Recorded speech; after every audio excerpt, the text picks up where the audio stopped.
بالعالمين والصلاة والسلام على رسوله الكريم أما بعد. وعن أنس رضي الله عنه قال: مر النبي صلى الله عليه وسلم بامرأة تبكي عند قبر فقال: اتق الله واصبري. فقالت: إليك عني فإنك لم تصب بمصيبتي ولم تعرفه. فقيل لها: إنه النبي صلى الله عليه وسلم. فأتت باب النبي صلى الله عليه وسلم فلم تجد عنده بوابين فقالت: لم أعرفك. فقال: إنما الصبر عند الصدمة الأولى. متفق علیہ. محترم بھائیو، ابھی میں نے آپ کے سامنے صحیح بخاری اور صحیح مسلم شریف کی حدیث پڑھی ہے. حدیث کے راوی صحابی رسول انس بن مالک رضی اللہ عنہ ہیں. فرماتے ہیں کہ پیارے نبی صلی اللہ علیہ وسلم کا گزر ایک عورت کے پاس سے ہوا. وہ عورت اپنے بچے کی قبر کے پاس بیٹھ کر رو رہی تھی. پیارے نبی نے اس عورت کو روتے ہوئے دیکھا تو پیارے نبی نے کہا: اتق اللہ واصبری، صبر سے کام لو، اللہ رب العالمین کا تقوی اختیار کرو. فقالت الیک عنی، اس عورت نے کہا مجھ سے دور ہو جاؤ، مجھ سے دور ہو جاؤ. فإنک لم تصب بمصیبتی، میری زندگی میں جو مصیبت آئی ہے، مجھے جو درد لاحق ہوا ہے، وہ مصیبت تمہاری زندگی میں نہیں آئی، وہ درد تمہیں لاحق نہیں ہوا. وَلَمْ تَعْرِفُ، اور بچے کی وفات کا درد کیسا ہے تمہیں کیا معلوم، بچے کی وفات کا درد کیسا تمہیں کیا معلوم، تم دور ہو جاؤ. پیارے نبی وہاں سے چلے گئے. پیارے نبی کے جانے کے بعد ایک اور آدمی آیا اور اس سے کہا: جانتی ہو جو بھی یہاں سے گزرے اور تمہیں صبر کی تلقین کی اور جس کو تم نے فلاں ایسے ایسے جملے جو کہے کون ہے جانتی ہو؟ پیارے نبی نے اس مرد نے، اس شخص نے کہا کہ وہ نبی صلی اللہ علیہ وسلم تھے، وہ نبی تھے جو تمہیں صبر کی تلقین کر رہے تھے.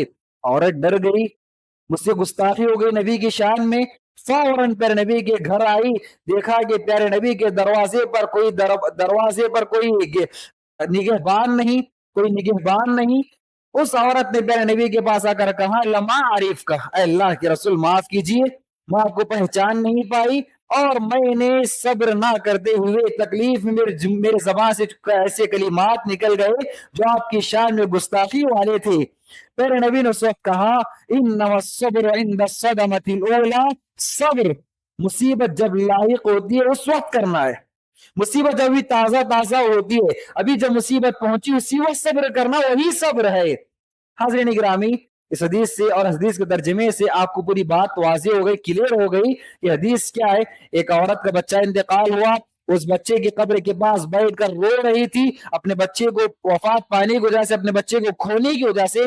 پیارے نبی کا گزر وہاں سے ہوا تو پیارے نبی صلی اللہ علیہ وسلم نے صبر کی تلقین کی، کہا کہ صبر سے کام لو، اللہ رب العالمین بدلہ دینے والا ہے، اللہ رب العالمین اجر سے عطا اجر سے نوازنے والا ہے. وہ عورت پیارے نبی کو پہچان نہیں پائی اور چونکہ تکلیف میں تھی صبر نہ کر پائی اور ایسے جملے کہہ دیے جو کہنے نہیں چاہیے تھے. کسی نے اس کو بتایا کہ پیارے نبی صلی اللہ علیہ وسلم تھے، فوراً پیارے نبی کے پاس آئی. یہاں پر دیکھیے ایک بات غور کیجیے، پیارے نبی کے پاس آئی اور پیارے نبی کے دروازے پر کوئی نگہبان نہیں تھا، کوئی نگہبان نہیں. پیارے نبی جو انبیاء کے سردار، پوری دنیا میں جتنے انسان آئے ان تمام میں افضل ترین انسان، اس کے باوجود پیارے نبی کے دروازے پر کوئی نگہبان نہیں، کوئی باڈی گارڈ نہیں.